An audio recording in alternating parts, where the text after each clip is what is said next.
নমস্কার, তিত্তাস কিচেনে আজকের রান্নায় আপনাদের সাদর আমন্ত্রণ।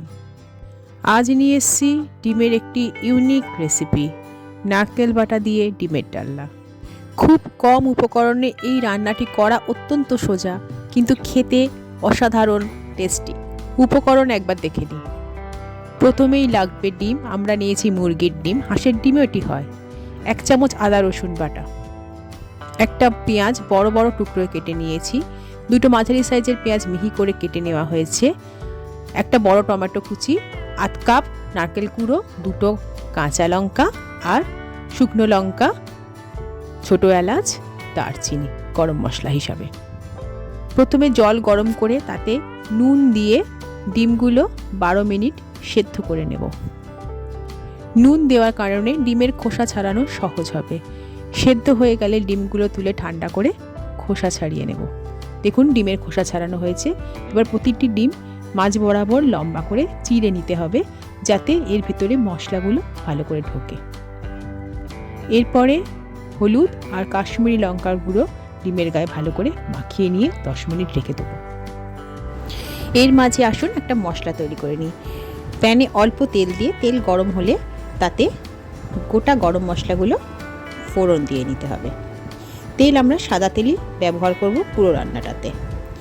গরম মশলা একটু গরম হলে তাতে বড় টুকরো করে কেটে রাখা পেঁয়াজটা দিয়ে অল্প ভেজে নিয়ে দুটো কাঁচা লঙ্কা দিয়ে দিলাম আর নারকেল কুড়োটা দিয়ে দিলাম। 2 মিনিট হালকা আঁচে এটাকে একটু নেড়ে চেড়ে ভেজে নিতে হবে।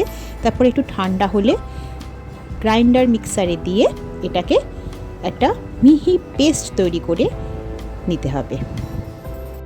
এবার আর একটা কড়াই নিয়ে আমরা গ্যাসে বসিয়ে কড়াই গরম হলে তাতে সাদা তেল দিয়ে দিয়েছি। সাদা তেল গরম হলে ডিমগুলো ভেজে নিতে হবে। প্রতিটা পিঠ আমরা ডিমের 3 মিনিট করে হালকা আঁচে ভেজে নেব। ডিম ভাজা হয়ে গেলে এক এক করে ডিমগুলোকে তুলে নিতে হবে কড়াই থেকে।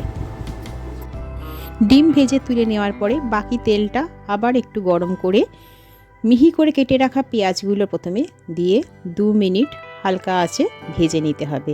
পেঁয়াজগুলো অল্প সোনালি রং ধরে এলে এতে দুটো শুকনো লঙ্কা আস্ত আমরা দিয়ে দেব। আরও একটু নাড়াচাড়া করার পরে দিয়ে দেব আদা রসুনের পেস্টটা। এটা প্রায় 2 মিনিট ভাজতে হবে, যাতে আদা রসুন পেস্টের কাঁচা গন্ধটা চলে যায়। এরপর দিয়ে দিতে হবে টমেটো কুচি। টমেটো কুচি দেওয়ার একটু পরে 1 চামচ নুন দিয়ে দিতে হবে, যাতে সমস্ত মশলাটা আস্তে আস্তে জল ছেড়ে ভালো করে ভাজা হয়ে যায়। এরপরে বাকি মশলা, ধনে গুঁড়ো 1 চামচ, 3/4 চামচ জিরে গুঁড়ো, 1 চামচ কাশ্মীরি লঙ্কা আর 1/2 চামচ লাল লঙ্কার গুঁড়ো দিয়ে আবার মশলাগুলো 1-1.5 মিনিট করে ভাজতে হবে। দেখুন মশলা ভালো করে শুকিয়ে তেল ছেড়ে যখন আসবে তখন আমরা সেই যে মিহি করে নারকেলের পেস্টটা করে রেখেছিলাম সেইটা দিয়ে দেব। নারকেল বাটাটা দেওয়ার পরে ভালো করে মশলাটা পুরো কষাতে হবে। প্রায় 10 মিনিট কম আঁচে কষাতে হবে। যত ভালো করে কষানো যাবে ততই এই গ্রেভির স্বাদ ভালো হবে। কষাতে কষাতে যদি দেখেন মাঝে শুকনো হয়ে এসেছে, তখন মশলার বাটি ধোয়া জল অল্প অল্প করে দিয়ে আবার কষাতে থাকবেন। কষাতে কষাতে যখন নিশ্চিন্ত হবেন মশলা ভালো করে কষানো হয়ে গেছে, তেল ছেড়ে এসেছে, তখন ভাজা ডিমগুলো এর ভেতরে দিয়ে দিতে হবে। ভাজা ডিমগুলো দেওয়ার পরে আবার একটু নাড়াচাড়া করতে হবে মশলার সাথে। ডিমগুলো আমরা আগেই চিড়ে নিয়েছিলাম, তাই মশলাগুলো যাতে ডিমের ভেতর ঢোকে সেটা দেখতে হবে। এরপরে হালকা গরম জল দিয়ে লঙ্কা দিয়ে চাপা দিয়ে প্রায় 10 মিনিট ফোটাবো। 10 মিনিট ফুটে গেছে, ঢাকা খুলে অল্প নেড়ে এবার এতে স্বাদ অনুযায়ী চিনি দেব, 1 চামচ গরম মশলা গুঁড়ো দেব। ভালো করে গ্রেভিতে সবটা মাখিয়ে আরও 2 মিনিট ফোটাতে হবে, তারপর গ্যাস বন্ধ করে দিতে হবে। দেখুন আমাদের রান্না তৈরি। এরপর সার্ভিং বলে তুলে পরিবেশন করুন। বাড়িতে আসা অতিথি এই ডিশটি খেয়ে মুগ্ধ না হয়ে পারবে না। আমার এই রান্নাটা আপনাদের কেমন লাগলো অবশ্যই কমেন্টে জানাবেন। আপনাদের কমেন্টের অপেক্ষায় আমি থাকব। বাড়িতে এই রান্নাটা করবেন, কেমন খেতে হলো সেটাও জানাবেন।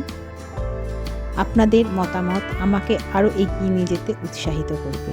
এই রান্নাটা পছন্দ হলে একটা অবশ্যই লাইক করে দেবেন। আবার খুব শীঘ্রই আরও কোনো রান্না নিয়ে আপনাদের সাথে দেখা করব, কথা দিচ্ছি। আজ তবে আসি, সবাই ভালো থাকবেন, সাবধানে থাকবেন। নমস্কার।